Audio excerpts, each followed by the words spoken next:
இந்த உலகத்தினுடைய 5வது பணக்கார நாடாகவும் சவுத் ஈஸ்ட் ஏசிய நாடுகளில் சிறிய நிலப்பரப்பை கொண்ட சின்ன நாடு தான் புரூனே. இந்த நாட்டினுடைய மன்னரான ஹசன் அல்போக்கியா தான் உலகத்தோட 2வது பணக்கார மன்னரா இருக்கிறாரு. புரூனே அரச குடும்பத்துக்கிட்ட இங்கிலாந்து, துபாய் அரச குடும்பங்களை விட அதிகமான சொத்துக்கள் இருக்குது. இதனால தான் உலகத்தோட பெரிய அரண்மனை கொண்ட நாடாகவும் தங்கத்தால செய்யப்பட்ட கார், வைரங்களால செய்யப்பட்ட விளக்குகள்னு இப்படி விலை மதிக்க முடியாத பல விஷயங்கள் புரூனே அரச குடும்பத்துக்கிட்ட இருக்குது. அது மட்டும் இல்லாம புரூனே நாட்டில் வாழக்கூடிய மக்கள் எந்த விதமான டேக்ஸும் கட்ட தேவையில்லை. காரணம், புரூனே மன்னனுடைய மொத்த சொத்து மதிப்பு மட்டுமே எவ்வளவு இருக்கும்னா 20 பில்லியன் டாலர். இந்த அளவுக்கு பணம் புரூனே நாட்டுக்கு எப்படி கிடைச்சது? சின்ன விஷயங்கள்ல இருந்து பெரிய விஷயங்கள் வரைக்கும் புரூனே அரசனுடைய ஆடம்பர வாழ்க்கையையும் செலவுகளையும் பற்றி தான் இன்னைக்கு நாம பார்க்க போறோம். மலேசிய சலவா தீவுகள்ல இருக்கிற சின்ன நாடான இந்த புரூனே தான் சவுத் ஈஸ்ட் ஏசிய நாடுகள்லேயே சிங்கப்பூருக்கு அடுத்தபடியா பணக்கார நாடா இருக்குது. எந்த அளவுக்குன்னா புரூனேவுடைய சுல்தானும் அரச குடும்பத்தைச் சேர்ந்தவர்களும் தங்குறதுக்காகவே இஸ்தான் நூரில் இமான் என்று சொல்லக்கூடிய அரண்மனையை கட்டியிருக்காங்க. 1984 27,480 கோடி ரூபாயை செலவு பண்ணி தான் இந்த பிரம்மாண்டமான அரண்மனையை கட்டியிருக்காங்க. இந்த அரண்மனையில் 1788 ரூம்களும் 5,000க்கு மேல அமரக்கூடிய பேங்க் ஹாலும் 1,500 பேருக்கு மேலே தொடக்கூடிய மாஸ்க், 18 லிஃப்ட்டுகள், 5 பெரிய நீச்சல் குளங்கள், புரூனே மன்னருடைய கார்களை நிப்பாட்டுறதுக்காக 118 கார் கராச், இப்படி எல்லா வசதிகளோடையும் கட்டப்பட்ட இந்த அரண்மனையில் விரிக்கப்பட்டிருக்கிற அந்த கார்பெட்டுகளை கூட தங்க நூல்களை வச்சு செஞ்சுருக்காங்க. அது மட்டும் இல்லாமல் டைமண்டால செய்யப்பட்ட அலங்கார விளக்குகள்னு சொல்லக்கூடிய சாண்ட்லையண்டர், சான்ஷாவுடைய ஒரிஜினல் சிக்கால செய்யப்பட்ட கர்டியன்ஸ், இத்தாலியிலிருந்து வரவழைக்கப்பட்ட உயர்தர இத்தாலியன் மார்பிள்ஸ்ன்னு இப்படி பிரம்மாண்டமான அரண்மனைக்கு உள்ள மட்டும் இல்லாமல் அரண்மனைக்கு வெளியில் உச்சியில் இருக்கக்கூடிய அந்த டோமையும் முழுசா 24 கேரட் தங்கத்தால் செஞ்சுருக்காங்க. இப்படி புரூனே மன்னரால் ஆடம்பரமாக கட்டப்பட்ட இந்த அரண்மனையோட மதிப்பு 36,750 கோடி ரூபாய். புரூனே அரண்மனை, இந்த அரண்மனை இந்த அளவுக்கு பிரம்மாண்டமாகவும் பெருசாகவும் இருக்கிறதால தான் கின்னஸ் வேர்ல்ட் ரெக்கார்டில் உலகத்தோட பெரிய அரண்மனையா புரூனேயில் இருக்கிற இந்த அரண்மனை தான் இடம் பிடிச்சிருக்கு. அடுத்து இந்த மன்னருக்கு கார்னா ரொம்ப பிடிக்கும். இதனால தான் உலகத்தில் இருக்கிற எல்லா மாடலில் இருக்கிற கார்களையும் வாங்கி வச்சிருக்காரு இந்த சுல்தான். எவ்வளவு பெரிய பணக்காரங்களா இருந்தாலும் அதிகபட்சமே 100-200 கார்கள் தான் வச்சு இருப்பாங்க. ஆனால் இவர்கிட்ட 5,000 இருந்து 6,000க்கு மேற்பட்ட கார்கள் இருக்குது. அதில் ரோல்ஸ் ராயல்ஸ் கார்கள் மட்டுமே 500 இருக்கு. இவர்கிட்ட இருக்கிற ரோல்ஸ் ராயல்ஸ் கார்கள் மொத்த மதிப்பு 5 பில்லியன் டாலர் இருக்கும்னு சொல்றாங்க. இதெல்லாம் போக அரச குடும்பம் பயணிக்கிறதுக்காக மட்டுமே முழுக்க 24 கேரட் தங்கத்தால் செய்யப்பட்ட ஒரு காரும் வச்சிருக்காங்க. அடுத்து கார் மாதிரியே மன்னரும் மன்னருடைய அரச குடும்பமும் வெளிநாடுகளுக்கு பயணிக்கிறதுக்காக விலை உயர்ந்த பிரைவேட் ஜெட்டுகளும் வாங்கியிருக்காரு. பெரும்பாலும் புரூனே அரச குடும்பம் வெளிநாட்டு பயணங்களுக்கு போக மாட்டாங்க. ஏன்னா அரச குடும்பத்துக்காகவே புரூனே நாட்டிலே தீம் பார்க், பிரைவேட் ஜோன், இப்படி பல விஷயங்களை உருவாக்கி வச்சிருக்காங்க. பெரும்பாலும் வெளிநாட்டு பயணங்களுக்கு போகாட்டியும் முக்கியமாக சில பயணங்களுக்காக பிரைவேட் ஜெட்டுகள் வாங்கியிருக்காங்க. அதில் முக்கியமான ஒரு பிரைவேட் ஜெட் தான் மன்னருடைய செகண்ட் ஹோம்னு சொல்லப்படுது. போயிங் 747 அந்த பிரைவேட் ஜெட்டை பறக்கிற அரண்மனைக்குன்னு சொல்கிறாங்க.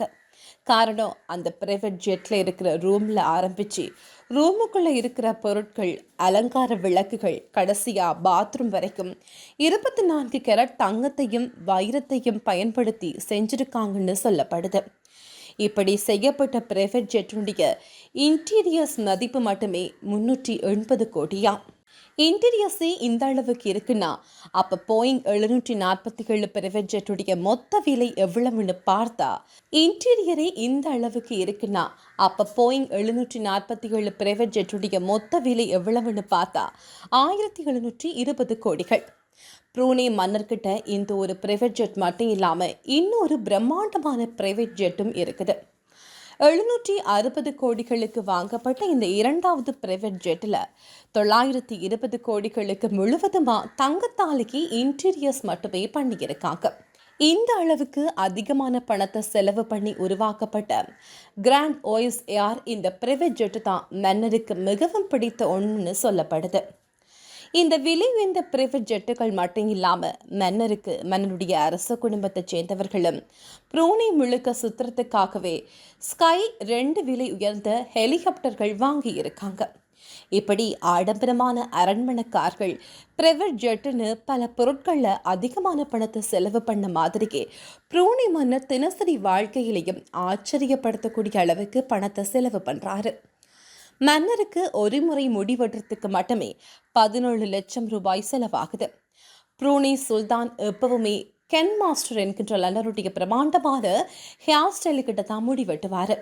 இப்படி ஒவ்வொரு முறையும் மன்னருக்கு முடிவெட்டுறதுக்காகவே கென் மாஸ்டருக்கு லண்டன்ல இருந்து ட்ரூனி நாட்டுக்கு வரவழைக்கப்படுறாரு. அதுவும் சாதாரண முறையில் இல்லாம பிசினஸ் கிளாஸ்ல அவரை கூட்டிட்டு வந்து ப்ரூனி நாட்டில் இருக்கிற 5 ஸ்டார் ஹோட்டல்ல தங்க வச்சு அவருக்கு தேவையான எல்லா சேவைகளையும் பண்றதுக்கு அப்புறம்தான் ப்ரூனி சுல்தான் முடிவெட்டிக்கிறாரு.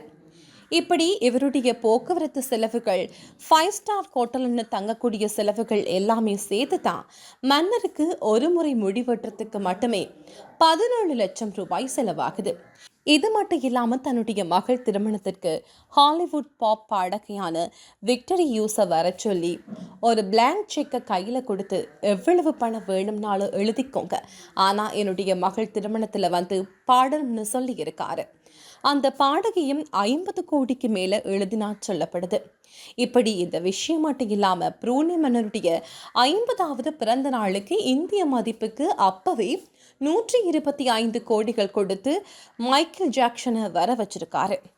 அது மட்டும் இல்லாமல் மைக்கேல் ஜாக்சனுடைய நிகழ்ச்சிகளை பார்க்க வந்த மக்கள் எல்லாருக்குமே இலவசமாக அனுமதிச்சு அந்த மக்களுடைய டிக்கெட்டுக்கான தொகையும் இவரே கொடுத்திருக்காரு.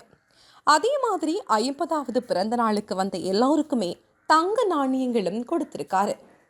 இந்த அளவுக்கு ஆடம்பரமான வாழ்க்கை வாழ்றதுக்கு தேவையான பணம் ட்ரூனி அரச குடும்பத்திற்கு எங்கிருந்து கிடைச்சதுன்னா அந்த நாட்டினுடைய முக்கிய வளமான எண்ணெய் வளத்தை வச்சுதான் இந்த அளவுக்கு பணக்கார நாடா மாறியிருக்காங்க.